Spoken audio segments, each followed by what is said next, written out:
Welcome, everyone, to the December 2022 textual study on the Bible and Beyond discussions. I'm your host, Hillary Barner, and our presenter this evening is Dr. Shirley Paulson. I'm also happy to announce that our special guest scholar this evening is Dr. Robert J. Miller. Shirley will introduce him more fully to you in a minute. In this study, we'll be talking about why there are multiple Christmas stories. Even though our celebrations of Christmas repeat the story with great ritual, strangely enough, there is no official single story to tell. We'll take a look at the different stories we have from the Gospels of Matthew and Luke and the Infancy Gospel of James to see what we can learn from them. I want to mention, before we turn it over to Shirley, that we encourage and appreciate an ongoing pledge of support via Patreon. Your regular support is what we rely on to be able to bring you a steady stream of new ideas, new scholarship, and some kind of light for your biblical and spiritual studies. If you're not yet signed up, please go to patreon.com/BibleandBeyond to make a monthly pledge that's just right for you. PayPal or checks are also appreciated, but your steady support on Patreon helps us with our regular planning. Check the chat box tonight or the website for details. Thank you so much. And now, here's Dr. Shirley Paulson. Well, hi, and Merry Christmas, or should I say Merry Boxing Day if you do that. We're just really glad to see you tonight. Thanks for joining us. This is a fun time to be talking about these strange Christmas stories, now that you've experienced your own way of doing Christmas. And now we'll talk about the way it may have been thought of a long, long time ago. It seems like there's a human longing for Christmas to be special and wonderful and magical and beautiful and good. And technically, it's supposed to be the celebration of the birth of Jesus. But sometimes the birth of Jesus isn't even mentioned in all the celebrations of the season. So I think that the attraction of Christmas is that special, powerful time of year that could be more grounded if we took a little more time to get a better picture of what the birth of Jesus was about and why it matters and why people thought of it differently. Despite all the songs and Christmas cards and family traditions, it's really not necessarily a very easy story to grasp. In fact, there are some troubling aspects about it. And perhaps that's why some people just skip over the Jesus part and get on with the cookies and the gifts and the beautiful music. Well, I'm really happy that our guest tonight, Dr. Robert J. Miller, is willing to get us some of the facts straightened out for us. He's going to focus on the difficult discrepancies between the stories written in the Gospel of Matthew and the Gospel of Luke. And then we're going to take a look at another birth story that's not in the Bible. It's not very well known among Protestants, but more Catholics tend to be aware of it because of its emphasis on Jesus's mother, Mary. This is the Protevangelium of James, or sometimes it's just called the Infancy Gospel of James, which we're going to use tonight just because it's easier to say. Before we get there, let me introduce my friend and colleague, Bob Miller. Bob is one of those scholars who's been deeply involved with Westar for how long, Bob? How long have you been with Westar? 36 years. Oh, gosh. Okay, that's longer than I have, which has been about 5 years or so. So Bob knows more than I do about Westar, but we both really appreciate it. Bob may be best known now as the longtime editor of Westar's successful and popular 4th R magazine. If you don't know about it, look it up on Westar. It's a great magazine. Anyway, he was also editor of Westar's innovative translation of 22 early Gospels in an anthology called The Complete Gospels, plus co-authoring The Complete Gospel Parallels, and then his own books that will give us so much background for tonight's discussion are called Born Divine and Helping Jesus Fulfill Prophecy. And to make sure he keeps busy enough, Bob is currently a professor at Juniata, is that how you say it? Juniata College in Pennsylvania, and is the Rosenberger Chair of Christian and Religious Studies there. So we're going to start tonight's discussion on why so many Christmas stories with Bob's overview of the two distinct stories from the Gospel of Matthew and Luke. You're probably aware that there are no stories of Jesus' birth in the Gospels of Mark or John, which is also a curious part of this whole discussion. But let's start with Matthew and Luke, and I'm turning it over to you, Bob. Tell us about them. Thank you, Shirley, for the gracious introduction. And let me say how pleased I am to be here tonight and how much I respect what you're doing with the Bible and beyond. And I would like to suggest one slight change in the title. Rather than three separate words, make it one word. Oh. Because the Bible can't be understood without the beyond. That's the larger context within which the Bible attains its meaning. Wow. I mean, my students often ask me, well, why do we have to read these things that are not in the Bible? I said, well, because you won't understand the Bible unless you do. Wow. So I think that's a really important thing. And keep in mind that these other religious texts, which are not in our modern Bible, were considered sacred by the people who wrote them and who received them. And many of these texts were considered to be scripture by those communities as well. Also, just as one little note, probably the most important early Christian text was the Jewish Bible. It was the source book in a sense for early Christians. So it's really important to keep in mind that Christianity did not arise in a vacuum. It arose in the context, and it arose from its earliest days in very diverse ways. And we see that diversity in this rich collection of texts which are not in the biblical canon. Okay, we've got 4 Gospels. Only 2 of them have a birth story. That's interesting in itself, isn't it? Mark and John thought they could tell a complete version of the life and teachings of Jesus without even mentioning his birth. So we shouldn't take it for granted that that had to be part of the story. Most of us, most Christians understand the Bible and the Gospels, not from reading them, but from hearing them, from being told them if they're raised religiously, to learning these stories when they're children, to hearing them at church. They might read the Bible for devotional purposes.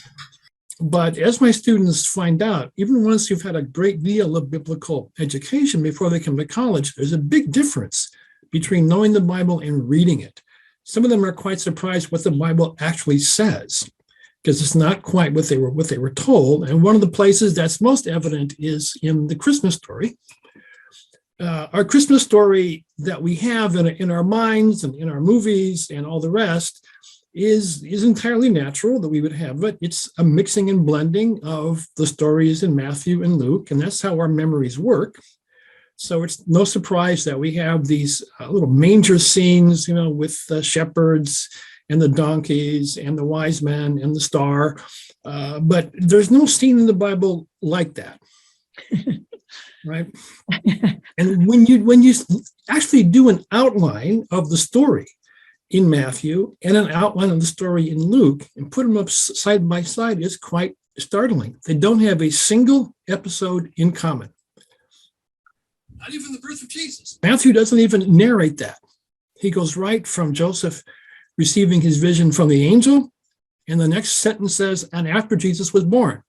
So Jesus is born like off camera, if you will, in Matthew's gospel, whereas Luke has, a quite vivid story about the birth itself. So yeah, a comparison of those is really interesting because it raises the question, why do we have such different stories, right? And the best answer, I think, historically, is that neither Matthew nor Luke quite knew what to do here. When they get beyond the birth stories into the ministry of John the Baptist, then they're on a pretty sure footing. They have a great deal in common. But in these early stories, they're more or less on their own to tell. And each of them has constructed the stories the way an ancient author would introduce the biography of a great man. And it's always a great man because, women were not considered to be great back then. And the opening chapters in a great man's biography were meant to give a foretaste of what would make that person great later in life, right?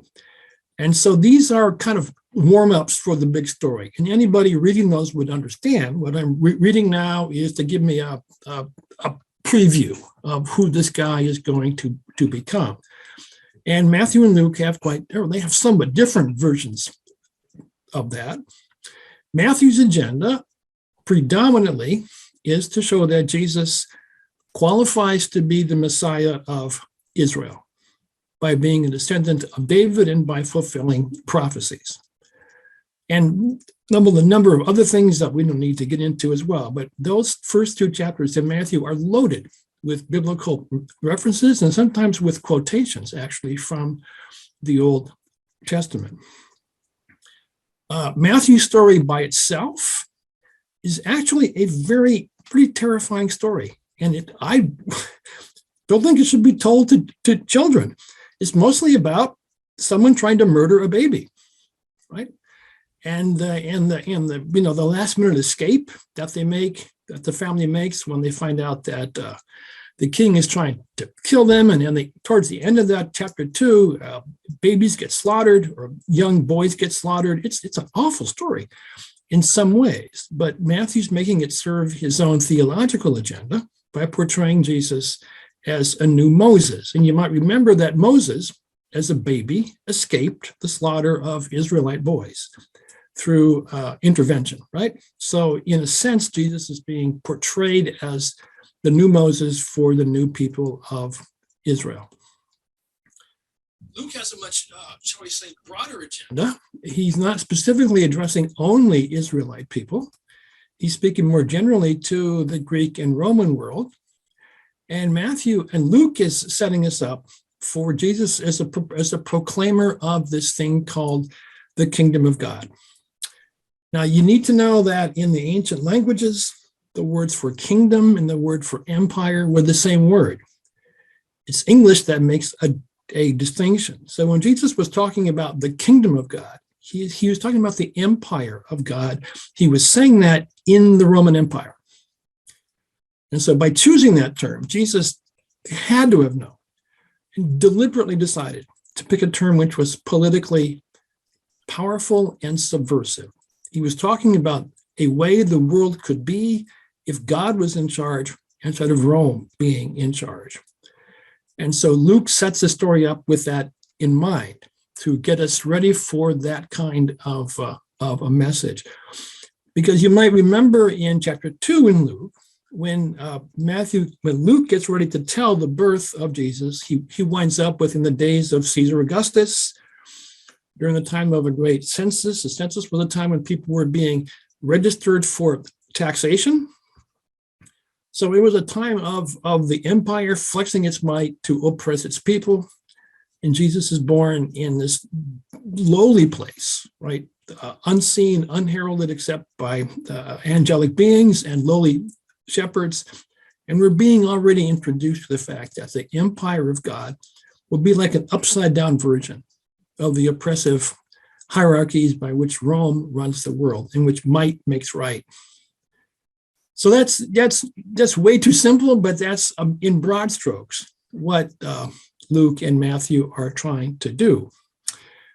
In Matthew, we have the famous scene of these mysterious visitors from the East who are not Jews. They show up, they're following stars. In other words, they are astrologers, and their astrology leads them through a rather circuitous route to recognize Jesus as the Messiah, or as at least a powerful new leader. And Matthew then sees the beginning of righteous Gentiles coming to accept Jesus. So both of these authors set up the story in these two chapters as a way to get the big themes of their gospel sort of out in the open. So I could say a lot more, but I think that's enough here. If you look at this parallel chart, you'll see these gaps on each side, that there's almost no overlap at all. And in fact, there really isn't any. In both Gospels, there's a angelic announcement of the miraculous birth. But in Matthew, the angel appears to Joseph in a dream. And in Luke, the angel appears in a vision to Mary. And in neither gospel do both parents have any sort of divine message about what's going to happen. So in a way, we see in Matthew, we see Joseph's perspective on the story. In Luke, we have Joseph's perspectives. We have Mary's perspective. Joseph is almost entirely absent. I don't even think he's mentioned I think he's mentioned once in Luke's gospel. Again, very, very different perspective on things. So I think that's enough to get us going. If you would like to know more, well, this is worth looking at here. Yeah. What do Matthew and Luke agree on? They don't agree on stories, but they agree on little narrative nuggets that became stories. Right? They both agree that Mary became pregnant after she and Joseph were betrothed, but before they lived together. And let me explain that a bit, because we might be confused by this betrothal. Betrothal was not what we would think of as engagement. We think of an engagement when a couple decides that they are proceeding towards marriage. A betrothal is a formal legal contract, not between the future bride and groom, but between their parents, that this boy and this girl will be married, and through that union, our families will be joined. After betrothal, they were considered married. Right? You could not break a betrothal except by getting a divorce. I'm going to say boy and girl, because they were often very young, were allowed to be alone together after betrothal. And any pregnancy that occurred during betrothal was considered to be a legitimate child of the marriage. So there was no trouble with that. The second stage was when the woman actually moved into the home of the man. And there was kind of a waiting period in which the future husband would have to prove publicly that he had the means to support a family. And so there was this two-step stage in the process. And both Luke and Matthew locate the conception of Jesus in that in-between time. They both agree that Joseph was not Jesus' biological father. They both agree in, I think, quite different ways, but they use the same language, that God's Holy Spirit is responsible for this conception. They both have the birth announced by an angel. They both agree that Jesus was a descendant of King David, which is a bit of a trick, actually, because Joseph is the David descendant. And if he's not Jesus' biological father, then how is Jesus also there? We can talk about that if you like, but that's a little bit of a card trick to make that come right. They both agree generally on the historical period that he was born during the reign of Herod. Herod was the Jewish king who ruled with the permission of the Romans. And they both agree that Jesus was born in Bethlehem and grew up in Nazareth. He was not known as Jesus of Bethlehem, but as Jesus of Nazareth. So he was from there, but they both have very different stories of how he was born, not in Nazareth, but in Bethlehem. So I think that's enough to get started here. That's great. This. Okay. Yeah, thank you so much, Bob. That's quite a remarkable quick history of these two books and why we want to read them together side by side and yet differently and separately too. So that's really helpful.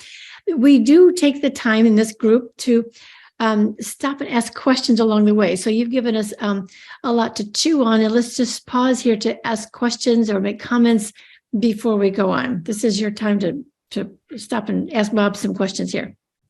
Why don't you go ahead, Stephanie, and tell us what you're thinking about or ask a question.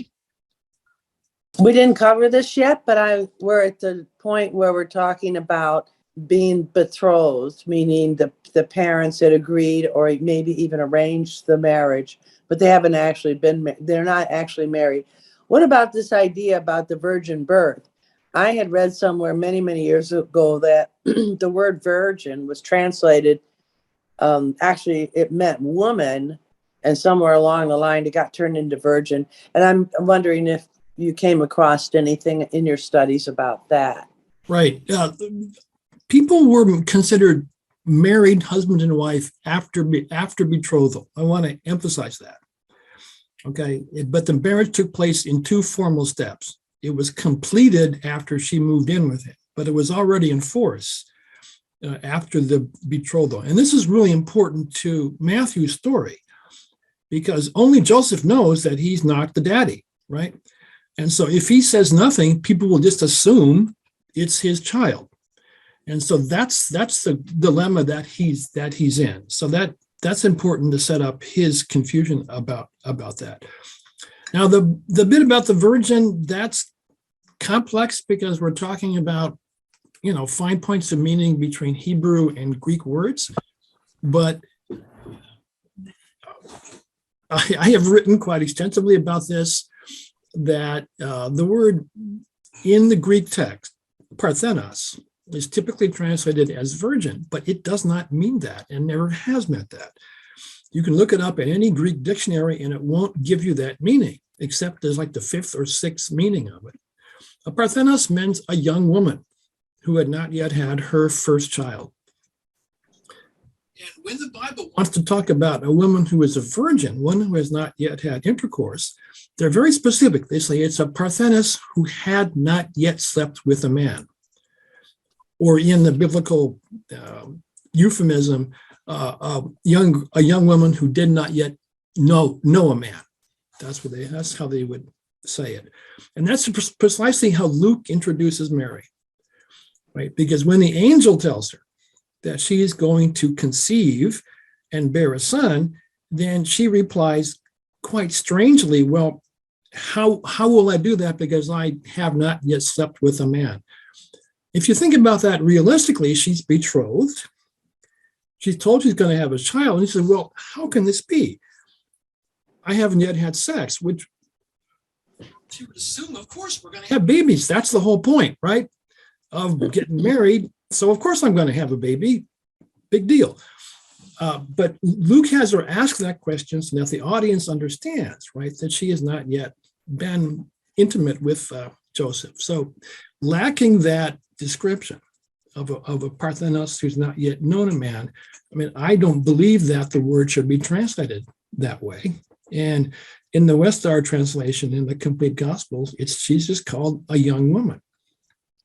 Bob, can you pick up that book and show us what book you're talking about? Yeah. Is it in focus here? Can you see it? That's good, right there, like that. Okay. Yeah, it's called the Complete Gospels. It's got the 4 biblical Gospels and 18 others. Among them is the Infancy Gospel of James. And it's not just that it has the other Gospels, it has the best translation in the world. And I know because I cracked the whip on the team who put that together over many, many years, in which we went through every single word and thought about how shall we translate this best into real spoken American English, not the kind of high British English, but the way people really speak, because the Gospels use the Greek, not of the university, they use the Greek of the marketplace, the way ordinary people talked. And so we wanted to sort of bring the level of that language down to the point where it would be like common speech. And so that's the strategy behind this translation. And where can they get that book, Bob? Is it on Amazon? They can get it from Westar. They can get it on Amazon. They can get it probably quite reasonably on Amazon because it's been out for a while. You want to get the 4th edition because that's the best one. That's great. Shirley, there's a question in the chat. Okay. Oh, thank you. I can't see the chat. So could you read it to us, please? From Anita, it says, is there any significance that the wise men came from outside of the Roman Empire? Yeah, I don't know whether that's something that Matthew wants to make a big deal out of or not. They were Persians. They were Magi, the Magi, as we would say in English. That was the name given to the Zoroastrian priests, the priests who practiced the religion that we now call Zoroastrianism. And they're the ones who come, and seek out the infant Jesus. It may have been his attempt to show sort of like a very exotic tone to this whole thing, where people come from the East. But I'm not sure. I mean, I don't know that there's any specific significance attached to the fact that they're not from the region of the empire. I did notice that Ellie has given us a couple of really helpful links, and I can't see them right now, but I believe she's given us links to relevant points that Bob has been making. So be sure to check out the chat, everybody. Okay, well then, Bob, thank you so much. I know that there's so much more you could talk about because you've been on this, but we're going to keep moving here. What's really interesting to me to talk about this Matthew and Luke together is that, our group, the Bible and Beyond discussions, are about textual studies. And this is a great way to talk about text and the relationship between texts, because it's not all just one story, as Bob has made really clear to us. So we start thinking about the similarities and the differences of the ones that we're most familiar with. And so now with this in mind, we're going to add a third text that maybe some of you don't know. Bob has referred to it as the Protevangelium of James and also the Infancy Gospel of James. Infancy Gospel is kind of like easier English to understand, where it's the same text, but that's what we're going to talk about. I have put this on a PowerPoint to read it because I think it would be helpful for us to just read it through together, and then we'll talk about it in comparison to the Matthew and Luke stories that Bob has given us. Yeah. So I'm going to share my screen again, and we'll look at this text. Now an order came out from King Augustus that everyone in Bethlehem of Judea be registered for a census. And Joseph said, I will register my sons, but what shall I do with this child? How shall I register her and my wife? As my wife? As my wife. As my wife? I'm too ashamed to do that. As my daughter, the children of Israel know that she is not my daughter. On this day of the Lord, he will do as he wishes. And he saddles his donkey and sat her on it, and his son led it, while Samuel followed behind. All right, now just to make sure that you understand, I started near the end of this gospel, Infancy Gospel. So we skipped a whole lot of this to get to this point, but I'm just trying to bring in the parts that are close to what we've been reading in Matthew and Luke. So any observations here about what's the same or different that anybody wants to talk about or notice? The difference is there's not just Joseph and Mary. There's Samuel behind and the son leading the donkey. Exactly. And also registering my sons, meaning that Joseph has other sons already here. Okay, so we'll move to the next page. Someone else start reading this one? When they came to the halfway point, Mary said to him, Joseph, take me down from the donkey because the child inside me is pressing his weight on me to come forth. And he took her down from there and said to her, where can I take you to hide your shameful nakedness? Because this place is wilderness. And he found a cave there and took her inside it. All right. So what do you notice here that's the same or different from what you're familiar with? Sure doesn't sound like Joseph's been listening to any angels. If he's still ashamed of what's going on when she's about to deliver. Okay. Also, it's a cave and it's only halfway to apparently Bethlehem. So it's quite different there, isn't it? Yes. Yeah. That's a donkey. This is Margie. I have read that some people think that James, who was Jesus' brother, I have read that some people, because there's an indication that there are other children, brothers and sisters of Jesus, that aren't talked about in the four Gospels. James is in Acts, his brother James, but we don't know if James is older or younger. But he has siblings talked about, at the time that he comes, people say your mother and your brethren are outside. and he had his quote about, those that follow me are my mothers and brothers. So I don't want to get lost there, but I had also heard that he was an older man and that Mary was probably not his first wife. So all of that would be supported by this text. That's Which what's is fascinating. yeah. That's Yeah, and an important part too is the attitude toward women in this, where women are not equal to men, and therefore they are shameful, and they're not worthy of being counted in the census. although he's wondering about, remember the previous slide where he was wondering what's he going to do about her? Remember, what do I do? Register her as my wife or my daughter? Everybody knows she's not my daughter. What do I do about her? What is the significance of the nakedness there? Because I'm pretty sure she's not just in her birthday suit. I mean, Yeah, people, they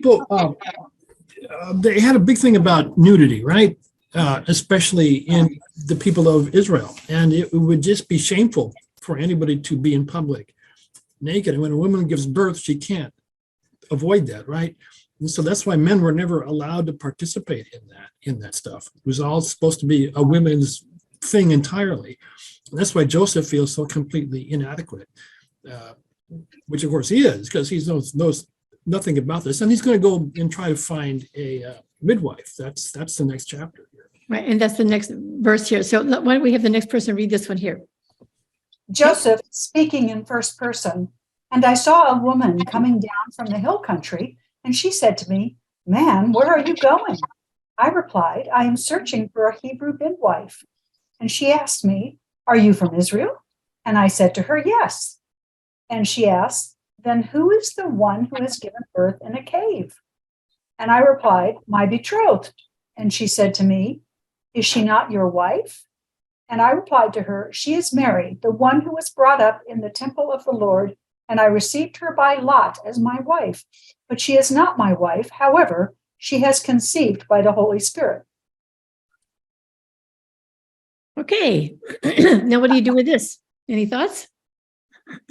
Well, Joseph is one confused guy.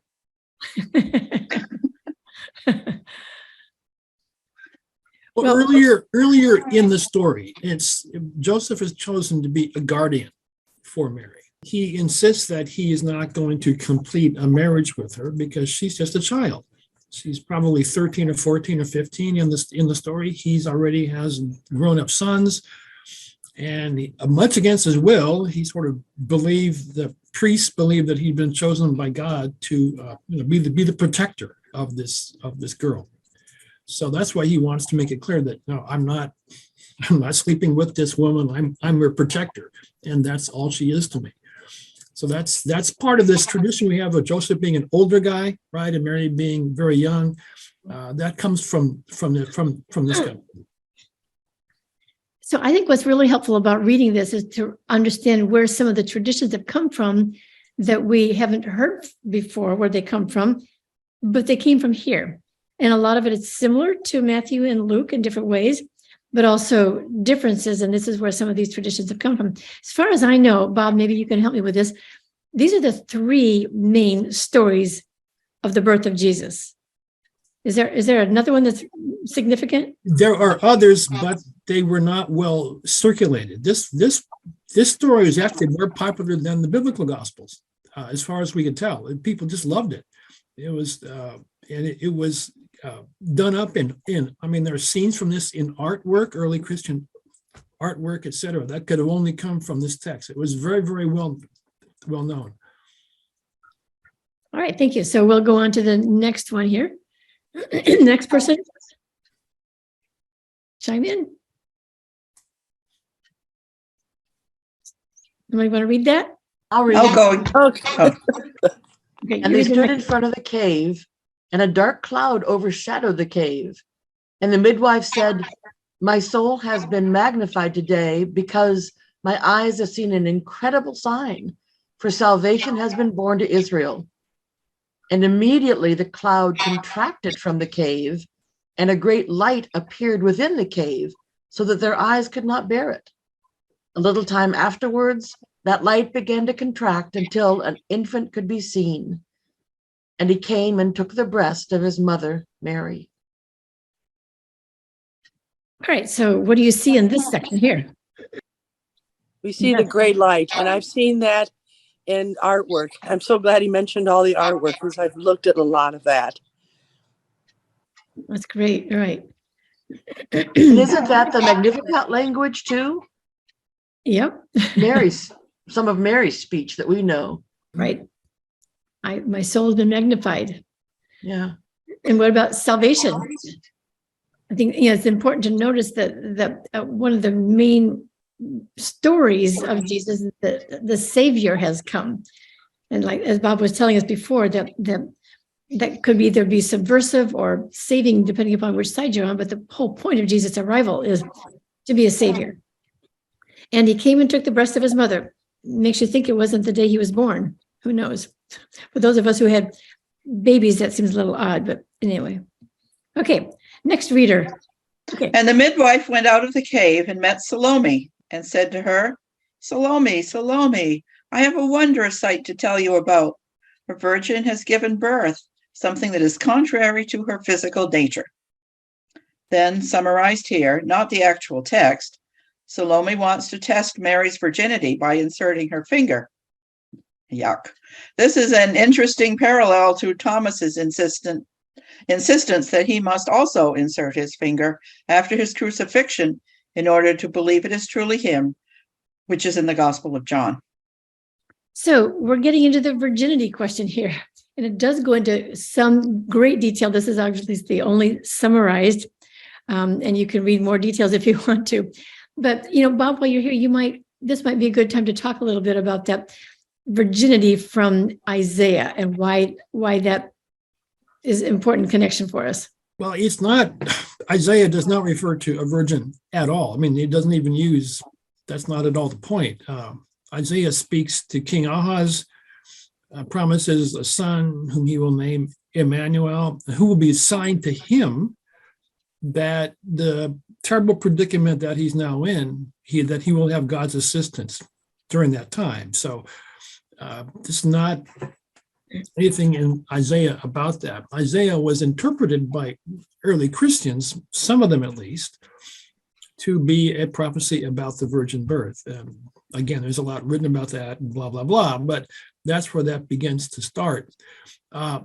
This gospel of James, is emphatic over and over and over again, right? That Mary is a virgin in every literal sense of the term, that she conceives without a human man being involved, and that after her birth, she is still intact internally.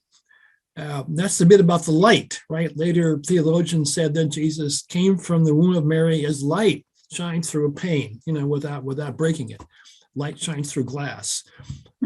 And so this to us, and I think to them even, this weird insistence on this, I got to do a vaginal inspection to make sure this really is a miracle. And Shirley, I don't know if this is going to be in the story later on, but when Salome does that, her finger gets burned rather badly as punishment for not believing in God. Yeah. I'm not going to include that in here, but that's part of why I've just summarized it. But it is quite graphic and quite detailed. And I think it's important to also realize that one of the main points about the whole Infancy Gospel of James is all about Mary and her purity. Yeah. It has almost nothing to do with Jesus. It's almost all about Mary and proving to us her purity in every way that you can imagine. Okay, so I see iPhone has her hand raised. Go ahead. Well, that might be me, Stephanie. Is Salome the midwife? Or not really, because it knows. Who is Salome? Turns out that the midwife seems to know, obviously, and wants to share the message. The way the shepherds shared the message with other shepherds to come along, to come and see this wondrous thing.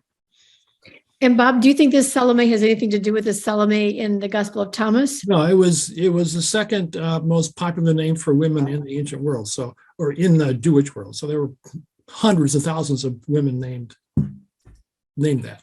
We have Marys and Salomes. Yeah, it's the feminine version of Solomon. So it's a very common name. Very good. Okay. All right. So we'll move on from this.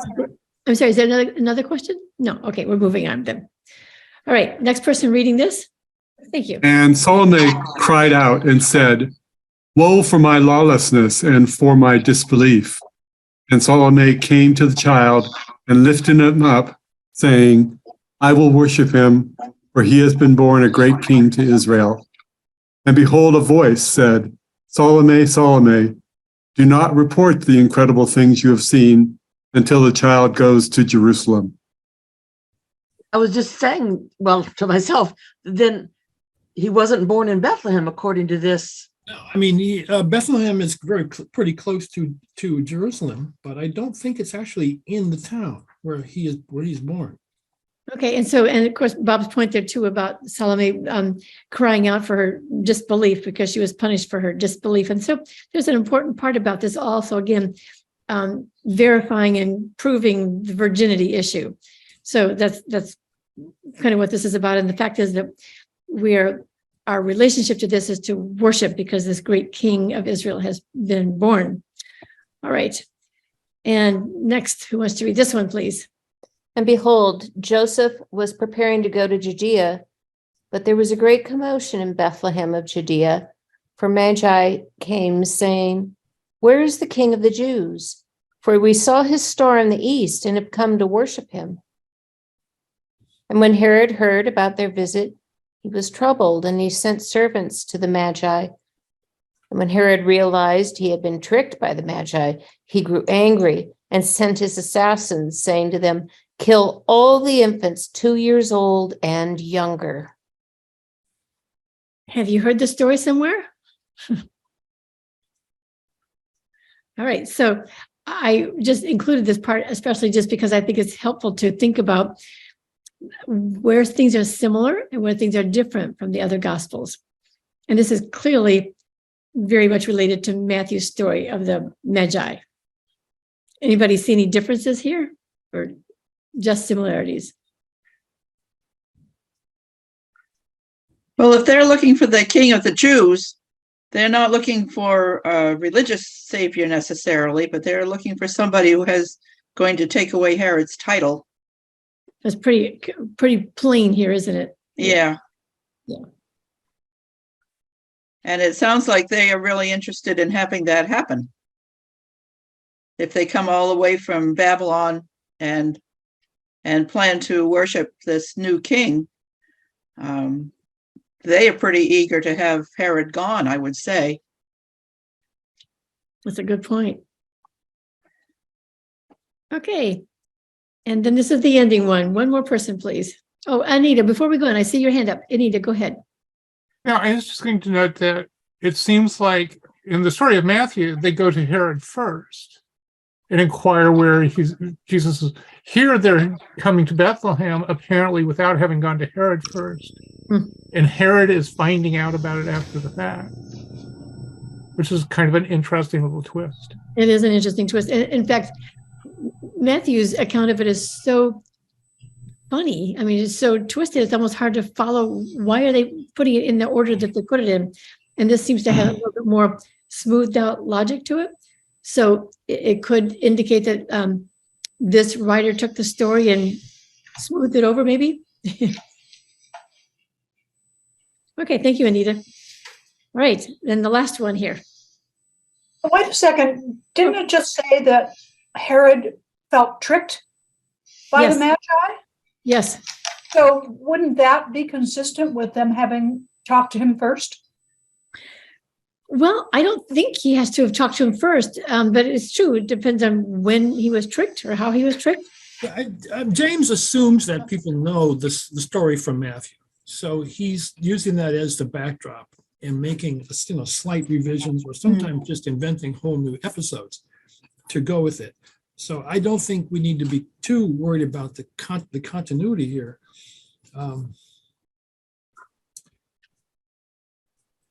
Okay. I mean, in Matthew, the trickery is that he sends the Magi to give me some reconnaissance on this guy. Tell me where he is so I can come and kill him. He says to come and worship him. But these are not stupid men. They understand what his intentions really are. And they receive a message from an angel in Matthew to go home without telling Herod. And so we're stuck with this horrible story that the life of Jesus is saved because the angel tips off Joseph, but all the other babies have to die for him. And that's the parallel with Moses there, that there's a general slaughter of baby boys, and that through divine intervention, the future leader, Moses of Israel, or Jesus, is saved. And that's the part that got carried on between the two different gospels, but not so much in Luke. Right. Sorry, Maureen, go ahead. Well, can I ask a Magi question first? Please do, yes. I've heard before between the Matthew and the Luke Gospels that when it talks about the Magi coming and seeing the child in the house, that maybe the Magi didn't show up till Jesus was a teeny bit older, like a toddler, and maybe that ties in with why Herod says the infant's 2 years and younger. Is there any authority for knowing when the Magi arrived? We always see them at the birth, but do we know? No, we don't. I mean, Matthew doesn't give us any kind of a timeline here. So it's we don't know how much time elapsed between the birth and this visitation. But that's a very good observation, Maureen, to realize that they came to a house and the child is not an infant. And so you're right. I think that's a very helpful observation to recognize that we're conflating stories here, and it's not necessarily a story of Jesus' birth. Okay. Now the 2 years and older we can't derive anything from that, because Herod, he murdered most of his sons and several of his wives, so he's going to always say, well, kill them all. Right, just to be safe. So it's not as if he had knowledge this had happened 2 years earlier. And I, James, the one who wrote this account, I think it says in Jerusalem, when there was an uproar at the time of Herod's death, hid myself away in the wilderness until uproar in Jerusalem stopped. There I praised the master who gave me the wisdom to write this account. Grace will be with all those who something or other of the Lord. Amen. Again, I can't read the words on my far right, but I think that's probably close. Fear the Lord. Fear the Lord. Oh, okay. All right. Okay. So now what do you think? We sort of gone a little bit over this Infancy Gospel of James, and I just want to ask you, mainly my question is, how do you think that the knowledge of this other gospel that is not in the Bible helps you to understand the Bible? I appreciate Bob bringing that point out. So in our beginning, why does it matter that we read texts outside the Bible in connection with the Bible? My question then about this text in particular, how does this help you understand the Bible? Well, one thing that's teasing at my thought right now goes back a few slides to where they talked about the cloud and the light. Yeah. And of course, that reminds me of the preparation for the crossing of the Red Sea. So it's another Moses reference. Interesting.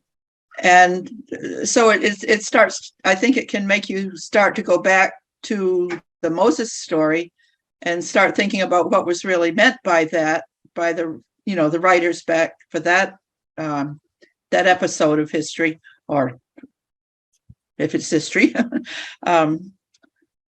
So it can kind of play back and forth and make you look for deeper meanings in each of the stories, I think. Yeah. And also to realize that we're not reading history books. We're reading the meaning of why was Jesus' arrival on earth something to think about, and what did it mean to them then, and what do these writers want us to think about? I just thought I'd like to also read to you a little bit about Paul, because Paul also thought about the importance of Jesus' arrival on earth. And so, for example, in First Corinthians, I think it is, the first man, Adam, became a living being. The last Adam, that is Jesus, became a living spirit. The first man was from the earth, a man of dust. The second man, Jesus, is from heaven. As was the man of dust, so are those who are of the dust. As is the man of heaven, so are those who are of heaven. Just as we have borne the image of the man of dust, we also must bear the image of the man of heaven. And I bring that out just because I think it's another Christmas story. In other words, we're not talking about the birth of a human body. We're talking about the arrival of what Jesus meant on earth. And that was Paul's interpretation. It's interesting that Paul, who is our earliest writer that we know of, didn't talk about the birth process any more than Matthew did. But as Bob pointed out, we just jump into the fact that Jesus was born. And here we're talking about the meaning of Jesus and his arrival on earth. So these are just more examples, I think, of how we can read the Christmas story with an eye toward the purpose of the writer and the whole purpose of what Jesus was meant to what Jesus' arrival meant to the people of the time. All right, so we're just wrapping up here. Any more comments or questions that just we need to cover before we close out? Is there time to cover the fact that a number of scholars or other writers point out that Jesus wasn't the only person to have claimed that he was a son of God or a son of God in human, and how that relates to our Bible stories and these Christian texts? I think that's a very helpful point, because we tend to read this from a modern point of view that we've been taught for millennia that Jesus is God, and therefore he has to have been born from something that was not, humanly natural. And yet you're so right that in those days the emperor was God, and so the son of God would be the son of the emperor, and so forth. And as Bob also pointed out to us tonight, that it was an empire, not really the kingdom that we're talking about. So yeah, I think that's a very important point to remind us that Jesus was not alone in his human divine kind of origin. Yeah, the most common coin in circulation was called the denarius, a Roman coin. It had the image of Caesar on it, and the inscription said "Son of God" right there. So people would have seen that every single day. Son of God. Well, this is Grace. I have two questions. Sure. Who again was the James that wrote it? And when he references master, was that Jesus or who?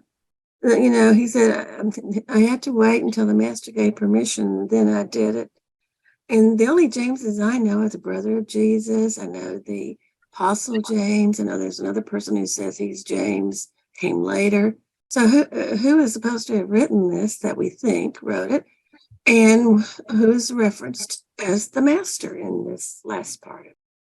Bob, you can go ahead if you wanted to talk about that. The James, after whom the gospel claims to have, the author claims to be James, and that's the brother of Jesus, and that's just impossible. It could not have been written by him, because he has so many parts that have been copied from the Gospels of Matthew and Luke, which were written, 50 years after Jesus died. So it's not as if, it says he wrote that during the commotion in Jerusalem. So he would have written this when Jesus was still in diapers, if that was true. And that's just impossible. So it's clearly an attempt to give a name of importance to an anonymous author. And the master at the end, that's how they would refer to God. Thank you.